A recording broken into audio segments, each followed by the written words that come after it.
Pai, e do Filho, e do Espírito Santo. Amém. Queridos irmãos e irmãs, filhos, filhas, que estão aqui no quintal do meu Senhor e que estão acompanhando pelo sistema Coração Fiel de Comunicação. Estamos celebrando o 5º domingo da Páscoa, que coincide também com, no calendário civil, coincide com o Dia das Mães. Que providência maravilhosa Deus permitir que nós celebremos a Eucaristia neste contexto. Nunca como agora este Evangelho se torna tão atual. O texto do Evangelho extraído do livro de João mostra para nós o momento em que Jesus se encontra com seus discípulos no cenáculo. E Jesus dá a notícia de que ele seria perseguido, seria crucificado, haveria de morrer. E diante de uma notícia tão tremenda como essa, além do fato de que ele falou que alguém iria traí-lo, eram notícias muito fortes, muito duras. Como você se sentiria se um amigo seu, uma pessoa que você ama, se aproximasse de você na hora da refeição e dissesse: eu vou morrer? Com certeza você ficaria angustiado. E é esse o contexto do Evangelho. Jesus fez a profecia de sua morte, de sua paixão, e os discípulos ficaram amedrontados. Então Jesus traz esta palavra, que é uma palavra de ordem para mim e para você. Não se perturbe o vosso coração. Vamos repetir? Então agora, olhando para quem está perto de você, aponta o dedo e fala: não se perturbe o vosso coração. Mas atenção, esse conselho de Jesus aqui não é autoajuda.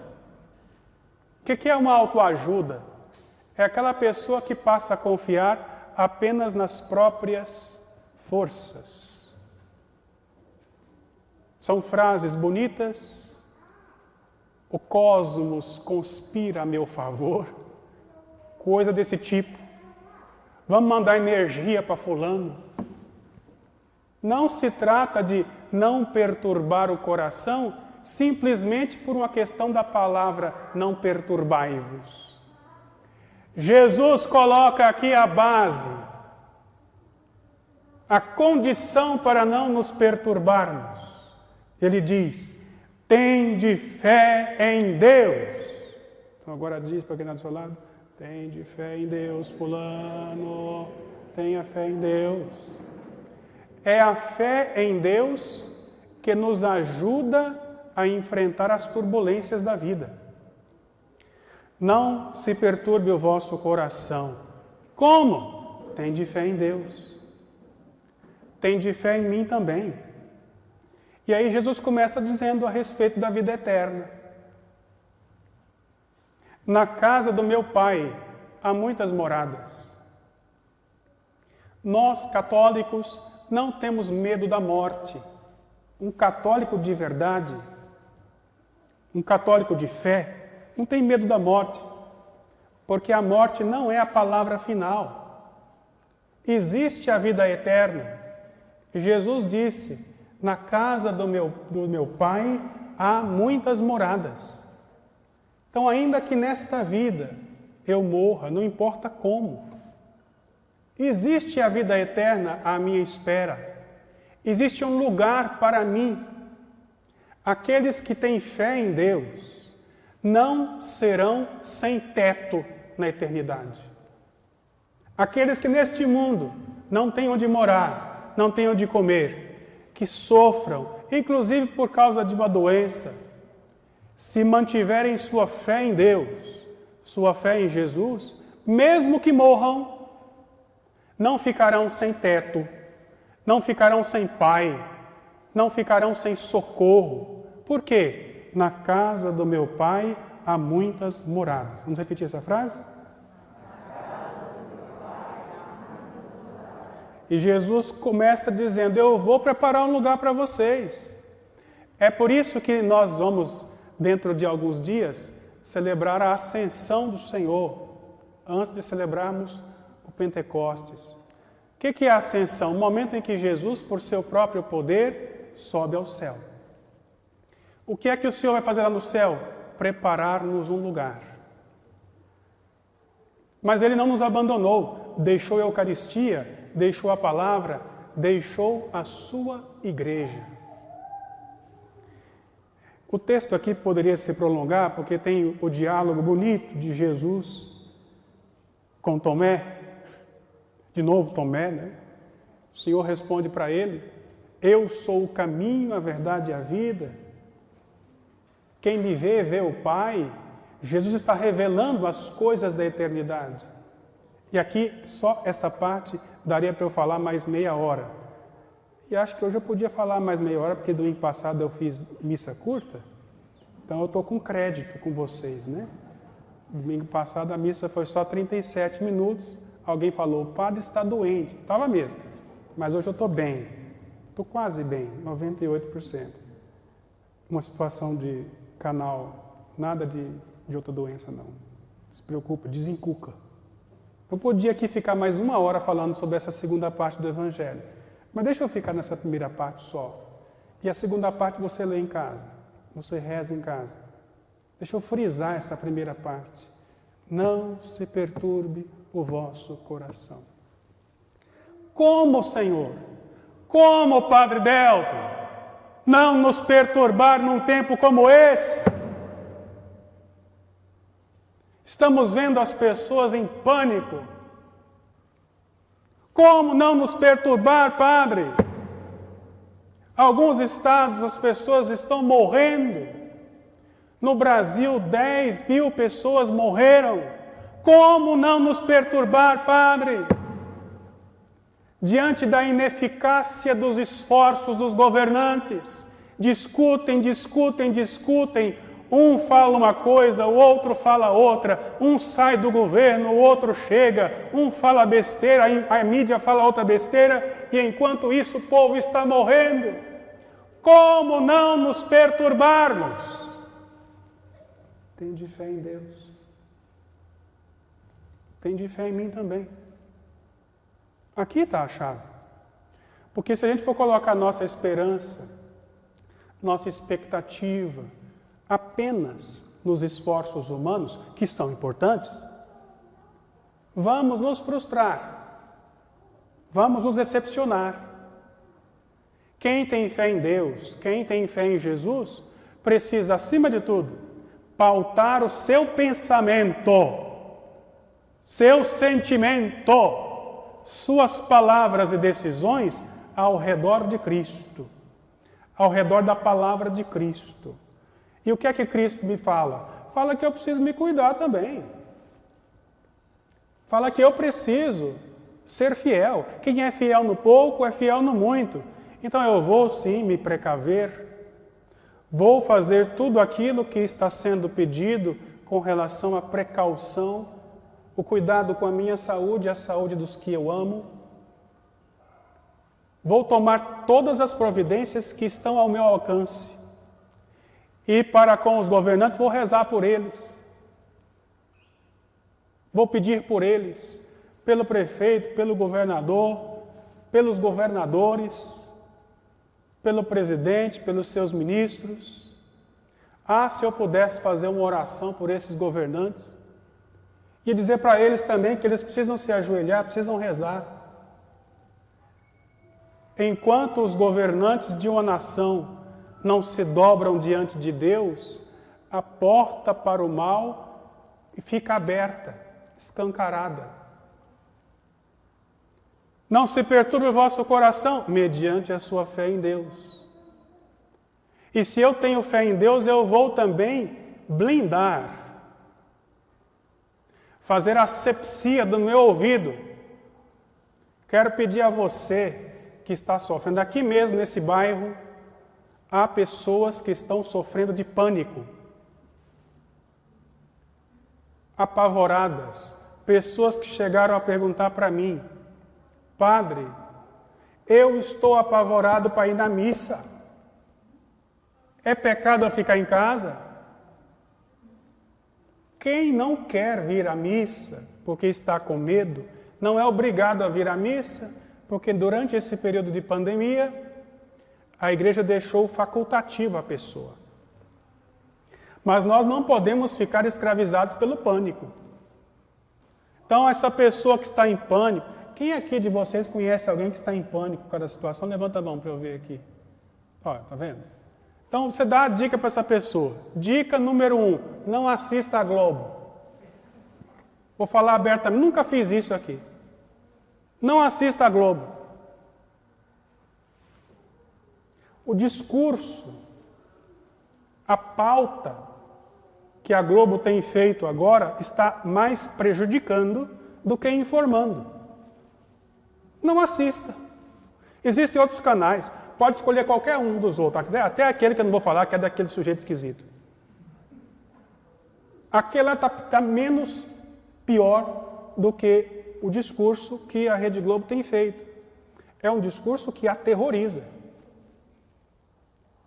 Seria preciso hoje dizer, no Brasil nós temos 29 mil pessoas que estão curadas do Covid-19.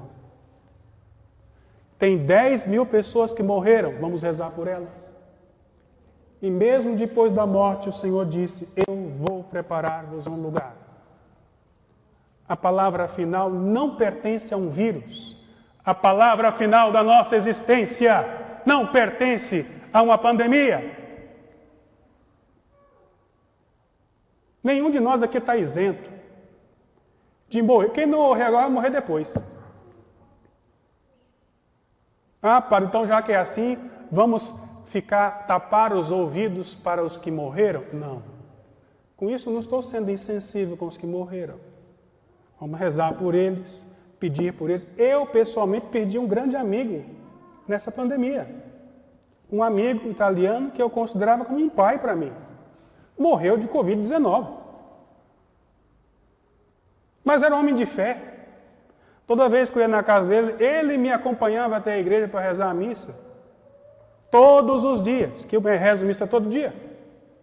Quando eu ia visitá-lo lá em Verona, de manhã cedinho era o nosso combinado. Tomávamos o café italiano, um cafezinho bom, um pedacinho de pão, espera um tempinho para o jejum eucarístico, vamos para a igreja. Íamos nós dois.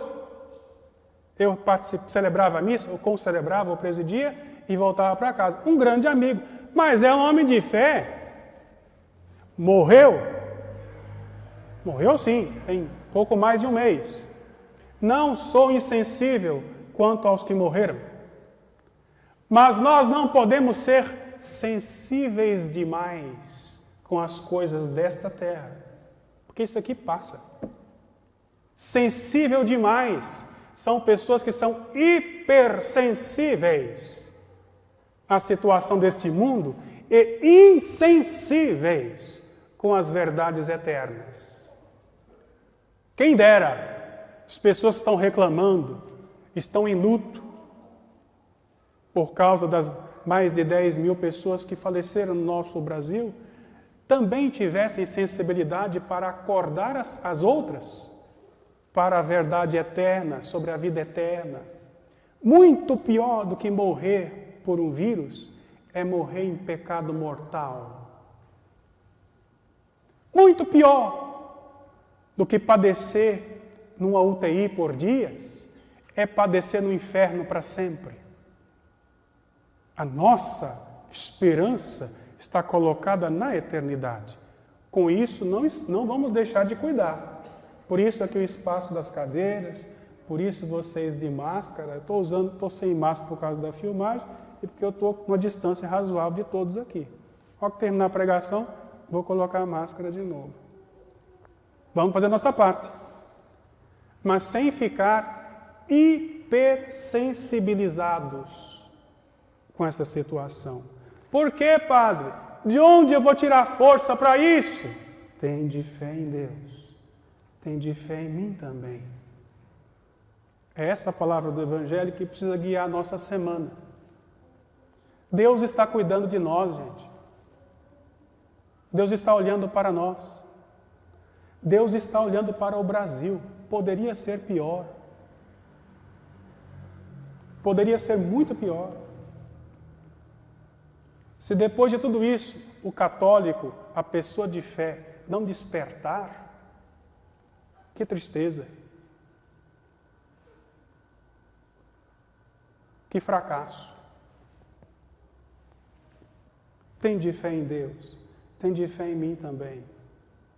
Esse fervor, essa fidelidade a Deus há de nos preparar, nos fazer mais fiéis à igreja. Porque Deus deixou a igreja para cuidar de nós. Deus é tão bom, tão sábio, tão pai, que poderia mandar Jesus no mundo direto. Deus é poderoso, sim ou não? Pode fazer o que quiser, sim ou não? Podia mandar Jesus sem nascer de Maria, mas ele quis escolher Maria. Escolheu a Virgem Maria. Escolheu Nossa Senhora. Deus é tão bom que nos deu uma mãe. Quantas pessoas nos hospitais rezando o rosário? Quantas pessoas quando vão às compras levam o rosário na mão? Esse mês de maio, mês de Nossa Senhora. Tenho muita pena das pessoas que criticam Nossa Senhora e criticam a nossa religião, como esse energúmeno que anda pelas ruas da nossa região, com um carro e um alto-falante, falando mal da igreja. Coisa que todo católico deveria gravar, levar na delegacia e fazer denúncia, como eu fiz essa semana. Porque o Brasil nos garante, pela sua Constituição, a liberdade de culto e o respeito pela crença alheia. Então, se tem uma pessoa intelectualmente invertebrada, que sai gritando no microfone que Maria não serve para nada, que a Igreja Católica é a igreja de demônios, essa pessoa merece, sem dúvida, a punição devida e garantida pela Constituição Federal. E o católico que não faz nada é um católico banana. O católico que não reage é um pamonha. Porque se alguém falasse mal da sua mãe, você iria fazer alguma coisa. Se alguém falasse mal do seu pai, você iria reagir. Se alguém fala mal do seu filho, você é capaz de ranger os dentes. Então, faça alguma coisa pela sua fé, pela sua igreja. Este sujeito está nas mãos de Satanás, para ver se se converte antes de morrer. Se ele se converter antes de morrer, talvez ele não vá para o inferno. Porque tem gente que tem que sofrer aqui nesse mundo, que aí quando sofre, talvez pelo sofrimento a pessoa muda. Tem gente que só apenas na pancada. Então, quando sofre na pancada, já temos 3 denúncias contra ele. Mora em séries. Vocês sabem o que eu estou falando, né? Quem não sabe, procure saber. Para reagir. Ah, não, padre. Vamos ficar quietos. Você é um pamonha, seu calça frouxa. Defenda a sua fé. Defenda a sua fé. Não é contra a pessoa. É o comportamento da pessoa que é um comportamento criminoso. Comportamento criminoso. Se é um comportamento criminoso, ele deve ser denunciado. E quem não faz isso é uma pessoa omissa. E a omissão é pecado. Nós não rezamos toda a missa.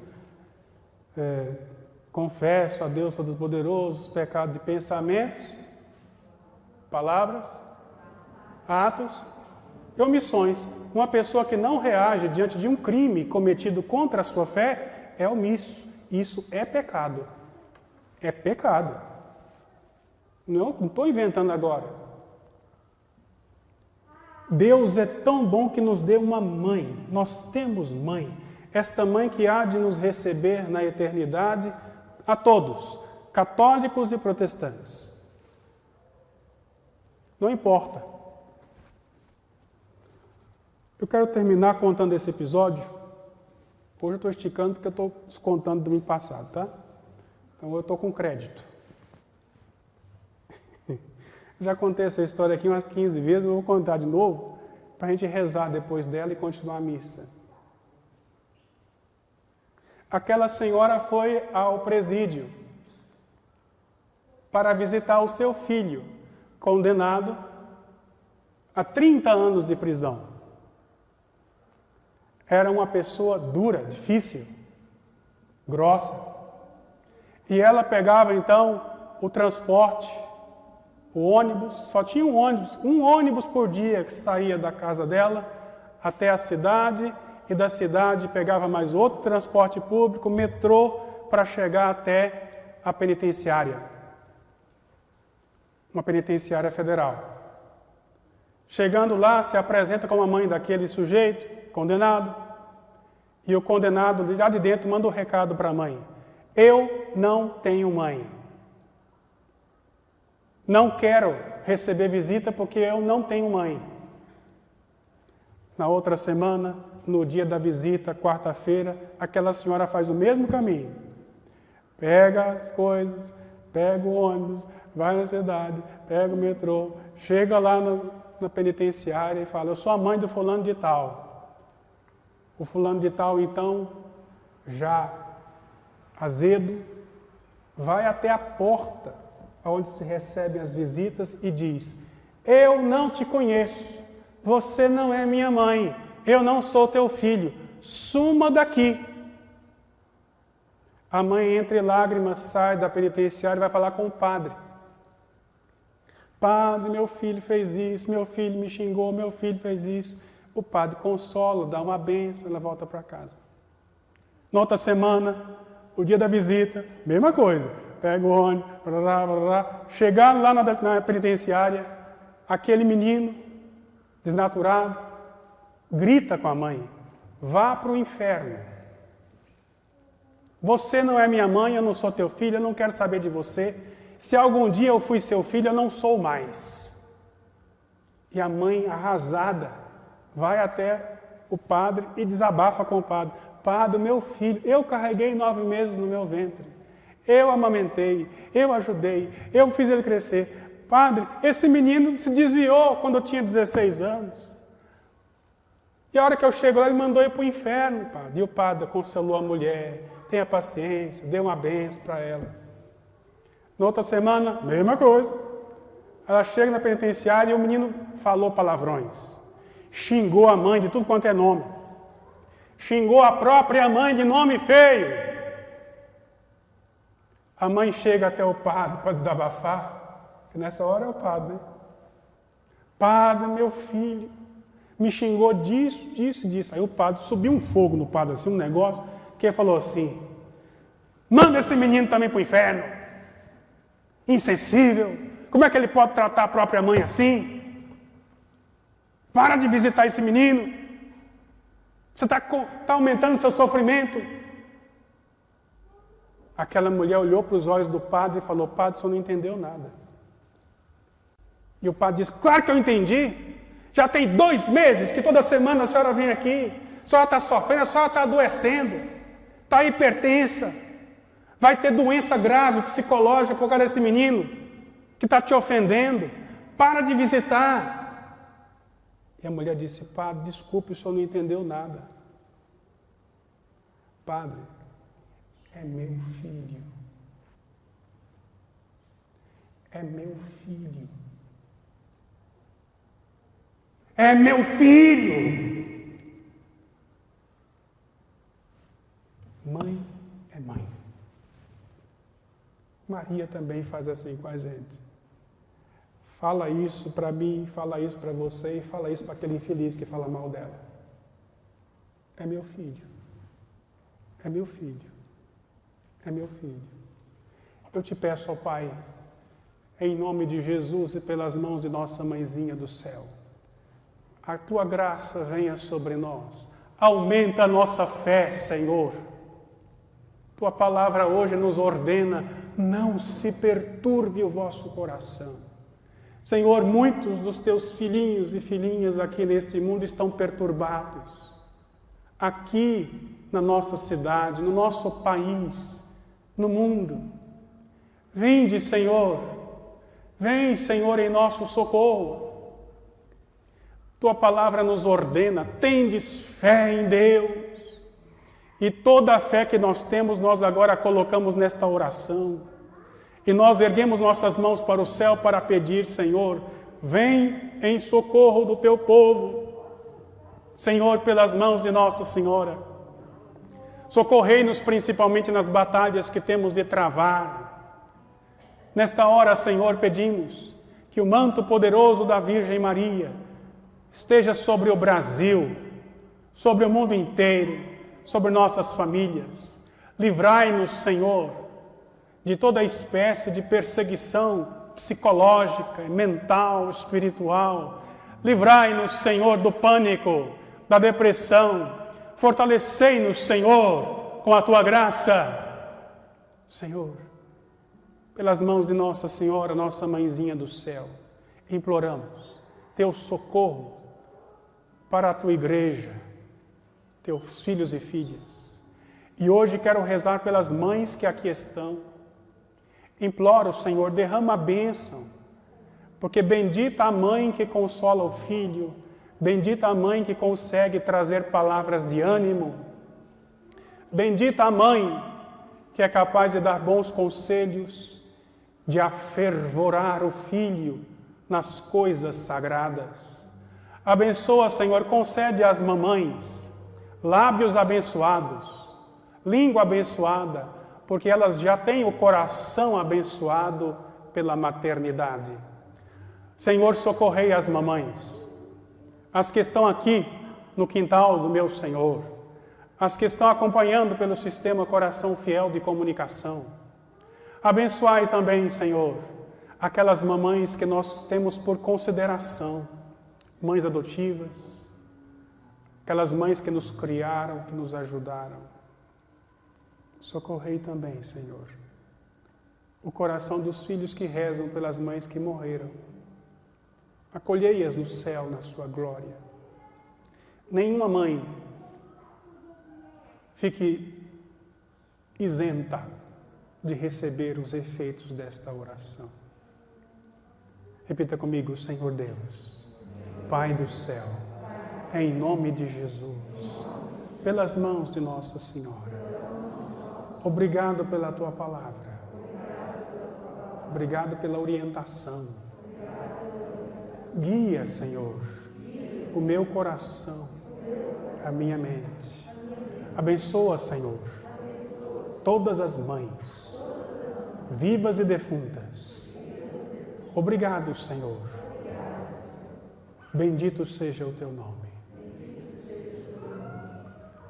Que assim seja, que assim se realize, que assim se cumpra na Tua vida, em nome do Pai, do Filho e do Espírito Santo.